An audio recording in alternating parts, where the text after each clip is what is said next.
Hello à tous, bienvenue dans cette nouvelle vidéo. Aujourd'hui on se retrouve pour discuter de mes objectifs couture 2022 et aussi de mon Make 9 2022. Alors on s'est pas retrouvés la semaine dernière et pour cause, je comptais bien vous sortir une vidéo mais disons que la situation sanitaire en a décidé autrement.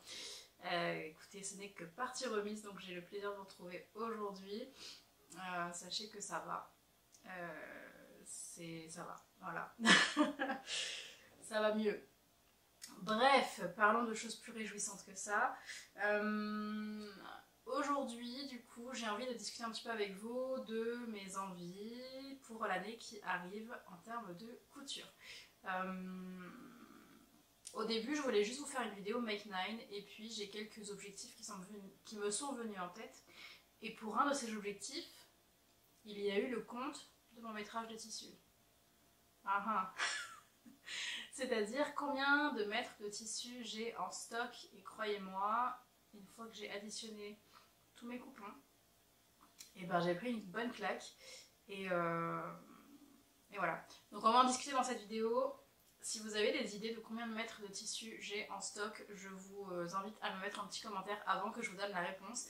Et comme indice, si j'y pense au montage, je vous mettrai une petite photo de mon stock ici. Je sais que quand j'ai demandé à Célia, quand j'en ai parlé à Célia sur Instagram, elle m'avait dit 15 mètres et j'étais là genre 15 mètres Célia, non c'est mort. Pas du tout, beaucoup plus que ça, beaucoup plus que ça. C'est assez indécent et donc ça fait partie de mes objectifs cette année.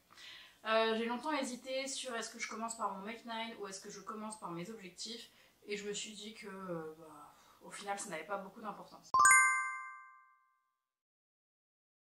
Donc commençons par mes objectifs. Le premier objectif c'est de réduire mon stock de tissus. J'espère que vous avez fait vos paris dans les commentaires juste avant. J'ai fait le petit calcul, j'ai mon téléphone avec moi parce que j'ai noté tous mes objectifs dessus et notamment le décompte de mes tissus. Donc mon bilan début 2022, j'ai utilisé mon Trello pour ça, pour pouvoir, parce que c'est là que j'ai encore tout mon stock de tissus, bien que je commence à utiliser également la plateforme Un Tissu, Un Projet, qui est une nouvelle plateforme qui a été mise en place par Pauline. Je vous invite à aller regarder ça de plus près, mais c'est une plateforme exprès pour le stockage de patrons de tissus. C'est assez collaboratif, vous pouvez utiliser les patrons que les autres personnes ont déjà rentrés sur la plateforme, il n'y a pas de travail en doublon, donc ça c'est plutôt chouette. Donc je vais essayer d'utiliser un petit peu plus cette plateforme pour voir ce que je préfère utiliser. Mais c'est vrai que pour le moment j'ai encore tout sur Trello. Et donc j'ai additionné tous mes coupons qui sont sur Trello pour savoir combien de métrages de tissu j'ai. Tenez-vous prêts. En tissu fluide et viscose hors polyester, j'ai 51,35 mètres de tissu. En tissu de coton, voile de coton, doublure de coton, j'ai 46,85 mètres de tissu. En tissu stretch, en maille, jogging, jersey, enfin tous ces tissus extensibles, j'ai 35,95 mètres. Les tissus lourds, chauds comme le lainage, la flanelle, le velours, j'ai 26,40 mètres. Les tissus de polyester, ce sont des tissus que j'utilise peu ou pas en vrai, et donc là j'ai pas mal de stock, mais en fait ce sont des choses que je vais très peu utiliser. J'en ai 26,75 mètres. En doublure polyester, j'ai 6,35 mètres. Et en dentelle et maillot de bain, j'ai 4,50 mètres de tissu. Ce qui nous amène à un grand total de 196,15 mètres de tissu. Oui. Oui, presque 200 mètres. Tout va bien. Non, pas du tout. 200 mètres de tissu, presque, c'est énorme. C'est énorme, sachant que je couds depuis l'été 2020. Donc très clairement, mon objectif, c'est de diminuer ce stock. Je vous ai mis la photo, quand j'ai emménagé dans cet appartement, je m'étais dit que j'utiliserais les deux casiers du haut pour le tissu et vous avez vu dans la photo que là ça déborde en dessous. Donc mon but c'est de réduire mon stock pour qu'il puisse rentrer dans mes deux casiers du dessus. En fait le métrage en lui-même n'est pas si important que ça, pas le nombre de mètres. Le métrage pour moi m'importe peu dans le sens où tant qu'il rentre dans mes deux casiers ça me convient. pour en revenir à mes objectifs, mon premier objectif c'est de diminuer mon stock à 130 mètres de tissu, soit à peu près réduire d'un tiers je crois mon métrage. Ça serait déjà pas mal parce qu'en fait ça me fait déjà 60 mètres de tissu à coudre à peu près, c'est déjà énorme je pense.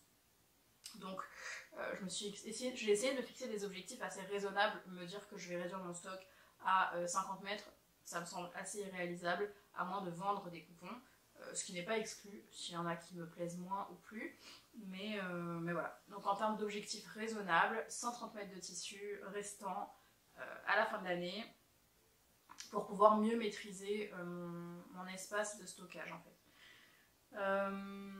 Sachant que, petit spoiler, mais si j'arrive déjà à coudre mon Make 9, j'aurai 24 mètres sur les 60 de déjà cousu. Donc c'est plutôt chouette. Je suis désolée, je suis encore un petit peu prise, bien que j'ai pas trop eu le nez pris. Là, comme par hasard, quand je tourne, ça m'embête. Le second objectif qui découle un petit peu du premier, c'est avoir plus de tissu sortant du stock que rentrant. Donc bien évidemment que mon objectif d'avoir 130 mètres de tissu maximum à la fin de l'année, ça comprendrait d'éventuels achats, donc il faudrait coudre davantage que 60 mètres de tissu pour que ça puisse rentrer. Le troisième objectif, c'est de suivre le nombre de projets cousus. Alors en réalité ça m'importe peu. Là où je veux en venir avec cet objectif, c'est que j'ai toujours je pense également à faire des vidéos quand je fais ce genre de bilan. Et donc je pense qu'en fait ce bilan que je suis en train de vous faire maintenant de mon stock de tissus, j'aimerais vous le faire, alors je sais pas si ça sera tous les ans, je sais pas combien de temps cette chaîne va exister, mais au moins l'année prochaine pouvoir vous faire un point sur oui ou non est-ce que j'ai atteint mon objectif, et faire un petit peu un point sur les projets qui ont été cousus, savoir pour moi combien de hauts, combien de pièces j'ai cousu dans l'année, parce que c'est quelque chose que j'ai pas fait cette année et en fait je me dis que ça aurait été sympa. Donc voilà. Garder un suivi du nombre de projets cousus. Ensuite, le prochain objectif, c'est de tenir à jour mon carnet de couture. Alors c'est déjà le cas pour ce qui est des projets en cours. Je prends des notes sur chacun des projets que je couds. Ça me permet de m'y référer si je refais le projet une seconde fois avec les possibles modifications que j'ai apportées au patron. Et ça me permet aussi de me replonger dans mes notes pour vous parler d'un projet quand ça fait longtemps que je l'ai cousu et que je dois vous en parler en vidéo. Ça m'aide à me retrouver un petit peu si jamais pareil j'ai fait des modifs, j'y note le métrage de tissu que j'ai utilisé réellement vs qui était recommandé par le patron, le tissu que j'ai utilisé, la taille, etc. etc. Donc continuer à utiliser mon carnet pour ça, mais également noter, et je pense que ça va m'aider aussi à moins consommer de tissu, à noter les entrées et les sorties de tissu de mon stock. Donc en fait, je vais pouvoir me mettre des moins, faire comme un carnet de comptabilité avec des moins et des plus de métrage de tissu. J'ai déjà commencé, je vais vous montrer à quoi ça ressemble, et ça va également me permettre de faire le suivi du nombre de projets cousus. Donc vous voyez, tous mes objectifs sont un petit peu interdépendants, et c'est plutôt chouette en fait.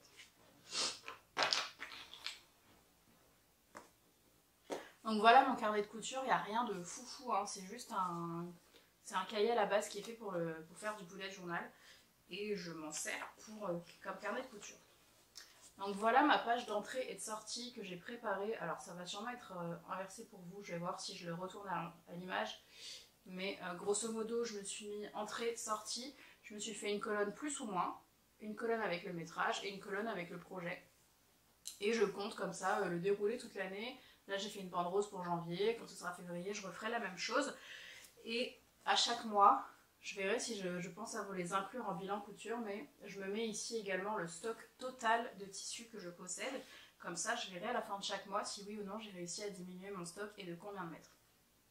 Donc par exemple pour janvier, là, alors ça je vous les ai pas montrés, mais je les ai juste là, donc je vais faire une parenthèse.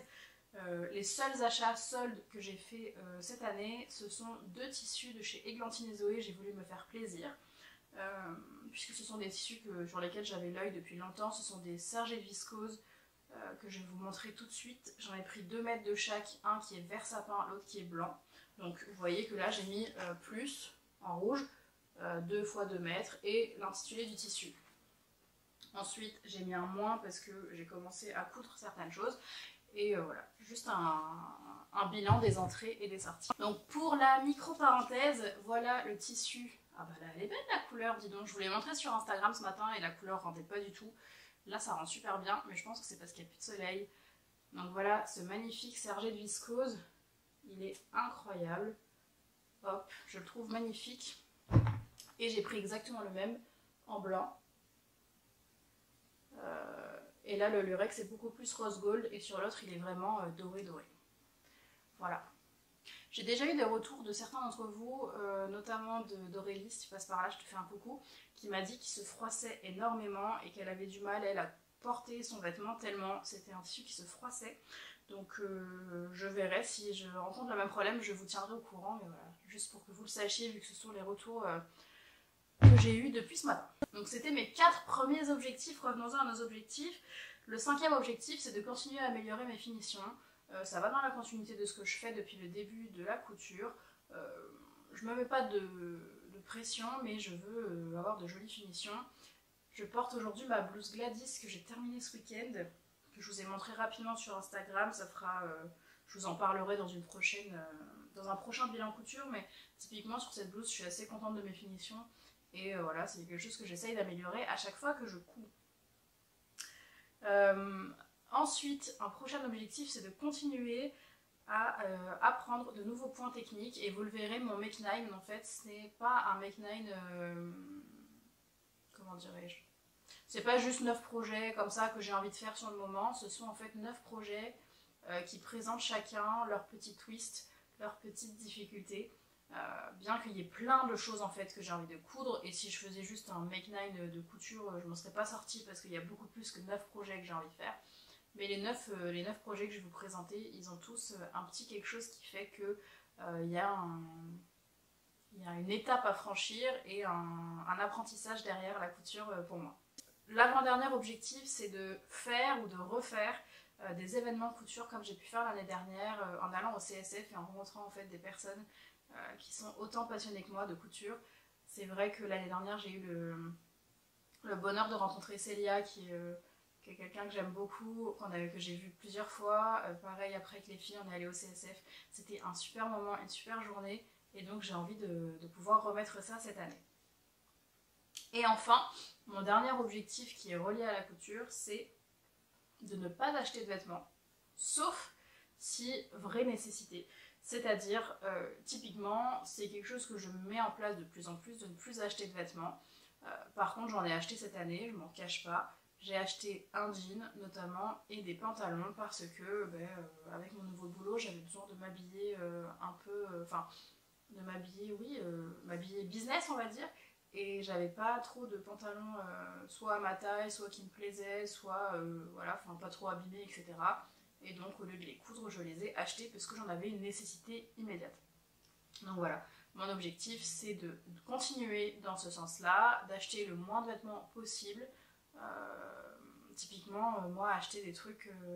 je sais qu'il y a des personnes qui se font plaisir et qui s'achètent du Cézanne par exemple. Moi je ne vois pas l'intérêt pour moi d'acheter une blouse chez Cézanne que je pourrais faire moi-même, qui va me coûter 150 € et qui sera fait, enfin voilà, j'y vois pas l'intérêt. Je respecte les personnes qui font ça parce que ça leur apporte quelque chose, c'est une jolie pièce, c'est une jolie marque, mais pour autant, moi si je peux m'en passer, je m'en passerai. Et je préfère prendre le temps de faire les choses moi-même. Je trouve qu'elles ont beaucoup plus de valeur et j'ai beaucoup plus envie de les porter en fait, tout simplement. Voilà pour mes objectifs couture de cette année. Et si on enchaîne, on va aller donc sur mon Make 9. Et comme je vous l'ai dit, mon Make 9, ce sont 9 projets qui vont chacun présenter une petite difficulté technique ou quelque chose que je n'ai jamais fait et qui va me permettre de progresser dans la couture. Le premier modèle de mon Make 9, c'est en fait coudre un pantalon. Je vous en ai déjà parlé, j'ai envie de coudre du pantalon, j'ai acheté 2 patrons pour coudre des pantalons. Un de chez Direndo qui est le pantalon acajou, je pense que c'est le premier que je vais tenter. Et j'ai également un patron de chez McCall. Donc c'est le point technique, déjà c'est de pouvoir faire le pantalon. Il y aura sûrement des ajustements morphologiques à faire. Il y aura une pose de fermeture éclair que je n'ai jamais fait sur un pantalon, une pose de braguette en fait. Et voilà, des éventuels ajustements qui seront plus ou moins difficile à réaliser, je sais pas encore, ça va dépendre du fit du patron. Le second projet que j'ai sur ma liste, c'est de coudre un jean. Vous l'avez vu, je vous en ai parlé plusieurs fois maintenant, mais j'ai le livre Atelier du jean, et donc mon objectif c'est de pouvoir me faire des jeans moi-même. Donc soit issu de ce livre-là, j'ai également le Ginger Jeans de Closet Core Pattern ou de Closet Case Pattern, je ne sais pas. Ils ont changé de nom entre temps, mais je sais plus quel est leur nom, bref. Donc soit un Ginger Jeans, qui est un incontournable qu'on ne présente plus, soit du livre Atelier du jean, peut-être plusieurs, mais déjà un, ce serait bien. Sur un jean, évidemment, il y a la pose de braguette, il y a d'apprendre à manier du jean, qui est une matière assez épaisse, de faire de jolies surpiqûres contrastantes qui soient typiques d'un jean en fait. Voilà, de me faire un super jean comme si je l'avais acheté quoi. Ensuite, il y a de me coudre des chemises Hermès. Alors, les chemises I Am Hermès de chez I Am Pattern, je les ai dans mon livre Le dressing idéal de Marie-Émilie Violet, qui est la créatrice d'I Am Pattern. Et ça fait un moment que je me dis que j'aimerais me coudre des chemises de ce modèle-là. J'avais également acheté chez My Little Coupon un tissu pour me faire une toile. Cette toile-là, je compte la faire dans une version robe pour pouvoir la porter l'été, puisque c'est un tissu qui est un peu plus été qu'à porter comme ça dans le quotidien. Mais ensuite, j'ai 3 tissus. En fait, les 2 tissus que je vous ai montrés de chez Guntine et Zoé, je voudrais en faire des I Am Hermès, au moins pour un des 2. Et puis, j'avais acheté une viscose chez Pretty Mercery, que je dédie également à ce projet-là. Donc voilà, j'ai pas mal de I Am Hermès qui sont en projet.